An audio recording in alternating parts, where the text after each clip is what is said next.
Good morning. Today, we're going to talk about saving versus investing. It's a chilly morning. I stole my daughter's electric blanket that she's not using and put it in my desk chair. So I've got like a heated seat. Just wish it was bigger to wrap around. But spring is coming. I keep telling myself that. Okay. So today we're talking about saving versus investing, the trade-off that happens between the two. Like what's, when to save, when to invest, and what all that means. So basically, when you save, it's safer, right? When we talk about saving, we're talking about savings accounts, CDs, a checking account. It could be cash at the house. That old adage of, grandma having cash between her mattress bed, that's saving because nothing's going to happen. Theoretically, nothing's going to happen to it. It's a little more risky at the house. It could get stolen, I'm assuming, but theoretically, it's safe, right? You're not going to lose it to a change in the market. You're not going to lose it to a new president being elected. You're not going to lose it to, a natural disaster that affects the markets and affects your money. Okay. So it's safe. You're going to use this. So you're trading off the opportunity to earn interest. Now, granted, CDs, can have a little bit of interest, but it's not a lot. Or when you're investing, right, we're talking about bonds, stocks, mutual funds, real estate, commodities. And by commodities, I mean like gold and silver and things like that, right? So investing, you're putting your money into an investment. And these can be short term. They can be short term, but generally speaking, they're usually for a long term because you're going to kind of wait and see what things do. And you have to take risk. You're taking on the risk of the value of that company could drop and you could lose part of your principal, or that value, the value of that company could skyrocket and you could earn money, right? Now, regarding the stock market, I looked this up. Over the long term, over the past 20 years, the stock market has proven historically to produce 10%, which in reality, that means more like 6 to 7% due to inflation. Now, what do I mean by inflation? So if you remember back when you were a kid, you could buy a can of soda or a pack of gum or a candy bar for a lot less than you could buy it now.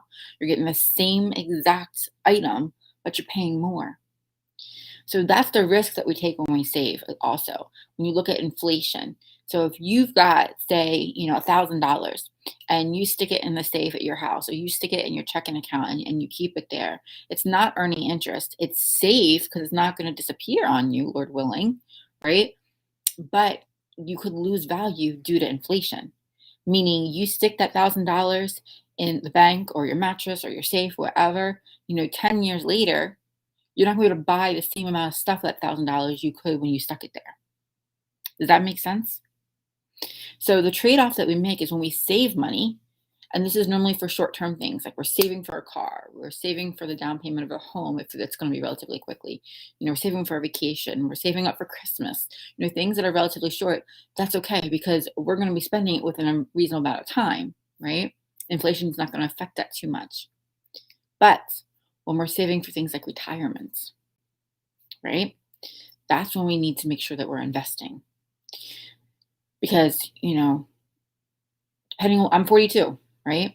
If I'm going to retire in 20 years and I stick all my money in my mattress or in my checking account or my savings account in 20 years, that money is not going to do the same thing it's going to do for me today, right? And I need it to do the same. I need it to earn interest so that it can provide me a comfortable retirement, in 20 years from now.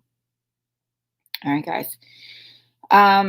So inflation is your enemy when it comes to saving. It's the thing against. So again, there's nothing wrong with saving.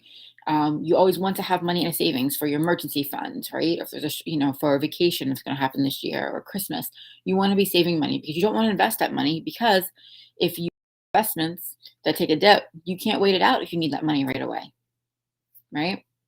So you need to just balance. So everyone should be saving and investing. And just know, I want you to know the risks that go with each. So you can decide, I'm putting this money aside for, whatever purpose. And then you can decide, is that purpose warrant a savings? Or does that purpose warrant an investment? All right, guys, I will see you tomorrow. If you're not in my group, pop on in there, Healthy, Wealthy, and Wise, a faith-based journey to do more, give more, and serve more, where we talk about family, finances, health, and our